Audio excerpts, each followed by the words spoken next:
দুর্দান্ত, অসাধারণ বাংলাদেশ দল আজকে আফগানিস্তানের সাথে, যেখানে আজকে 12-13 ওভার মধ্যে যদি আফগানিস্তানের সাথে জয়লাভ করতে পারে তাহলে সেমিফাইনালে উঠতে পারবে বা সেমিফাইনাল খেলতে পারবে।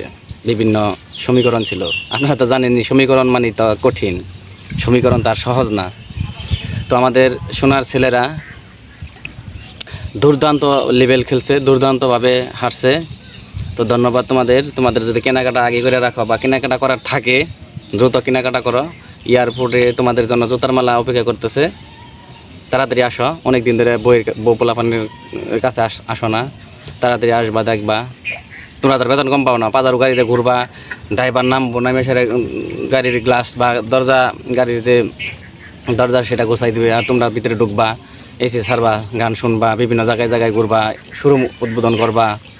তোমাদের তো টাকার অভাব নাই, বেতনটা তোমরা কম পাইতেছো না। এই যে হারছ, বাংলাদেশের মানুষ, দর্শক সমর্থকদের মন নষ্ট করছো, তাতে কি তোমার বেতন কম হবো না, বরঞ্চ তোমাদের আর বোনাস দিব মনে হয়। কারণ তোমার আব্বা বলছে না, হাতুরু, তোমাদের আব্বা হাতুরু বলছে যে আমরা সেমিফাইনাল না খেলতে পারি, আমরা সুপার 8-এ খেলতে পারছি, এটাই আমাদের লক্ষ্য ছিল। এখন আমরা যা খেলবো সেটা বোনাস, কিন্তু তোমরা বোনাসে তো জিরো মারলা। দুর্দান্ত লেভেলে তোমরা প্লেয়ার, তোমরা তো নতুন খেলতেছো না, অভিজ্ঞতা হবো তোমাদের, 15-20 বছর আরও খেলবা, অভিজ্ঞতা হইলে পরে মনে করো যে তোমরা ম্যাচ জেতার চিন্তা ভাবনা, কারণ তোমাদের তো এখন অভিজ্ঞতা হয় নাই। মানে কীভাবে ব্যাট চালাইতে হবে বা কীভাবে করতে হবে সেটা তোমরা জানো না, শুধু বলাররা একটু জানে, কিন্তু তোমরা জানো না। তোমরা বাংলাদেশের দর্শকদের যে খেলা উপহার দিচ্ছ এবার বিশ্বকাপে, অতুলনীয়, অসাধারণ। বিশেষ করে আজকে যে খেলাটা খেলছে, 16 রানে টার্গেট ছিল আফগানিস্তানকে, বোলিংয়ে ভালো বল করছে, কিন্তু ব্যাটার যারা, তোমরা তো মানে হয়তো বা প্রতিবন্ধী যে খেলে, সারা বিশ্বে যে প্রতিবন্ধী লিগ হয়, ওই প্রতিবন্ধী লিগে তোমাদের মানে সংযুক্ত করা উচিত। প্রতিবন্ধী টিম আছে না, প্রতিবন্ধীরাও কিন্তু খেলে, ওই প্রতিবন্ধী টিমে তোমাদেরকে দেওয়া দরকার।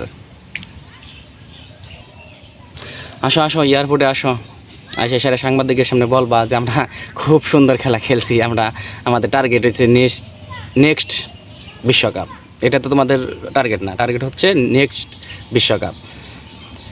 শয়তানের বাচ্চারা, প্রতিটা ম্যাচ খেলস, খেলা শেষে হারার পর সাংবাদিকের সামনে বলস যে আমাদের এই ভুল হয়েছে, এটা হয়েছে, সামনে আমরা ভালো করার চেষ্টা করব। 3টা ম্যাচ বরাবর একের পর এক দুর্দান্তভাবে লজ্জাজনকভাবে হারলি, তাহলে বলগুলা কই তারা খোঁজ পাইলি, বা বলগুলা কীভাবে শুধরাইলি? শান্ত তো দলে থাকার যোগ্য না, সে হয়েছে সব ফরম্যাটের অধিনায়ক। এদেশে তো কোনো প্লেয়ার নাই, আর থাকবে কীভাবে? তোরা তো সবাই ওই যে অমুক ভাইয়ের সাপোর্ট, তমুক ভাইয়ের সাপোর্ট, অমুক ভাই ফোন দিছে, অমুকের আত্মীয়, ওকে নেওয়া লাগবে। ইমরুল কায়েদের তার কেউ নাই, এই জন্য ইমরুল কায়েদ দলে থাকে না, মোসাদ্দেক দলে থাকে না, সাইফুদ্দিন দলে থাকে না, মেহেদি মিরাজ দলে থাকে না। মেহেদি মিরাজ একটা প্লেয়ার যে 3 ফরম্যাটেরই অসাধারণ প্লেয়ার। এই বিশ্বকাপে তারা দিয়ে ওপেনিং করাইলে পাওয়ার প্লের মধ্যে ভালো রান সংগ্রহ করতে পারতো বাংলাদেশ দল। বোলিংও সাকিবের থেকে ভালো বর্তমানে।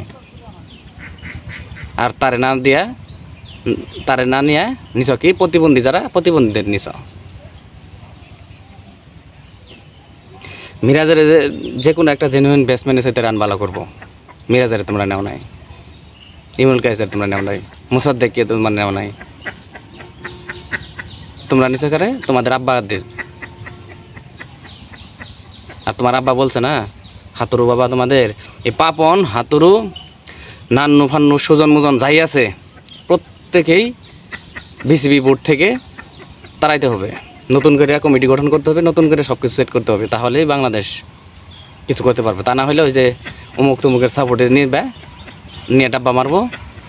পৃথিবীতে এরকম দেখি নাই যেখানে পারফরমেন্স ছাড়া প্রত্যেকটা ম্যাচেই সুযোগ পাচ্ছে। যেমন লিটন দাস, শান্ত, ওই 10টা 5টা ম্যাচ খেলাইলে একটা ম্যাচে তো রান আসবই।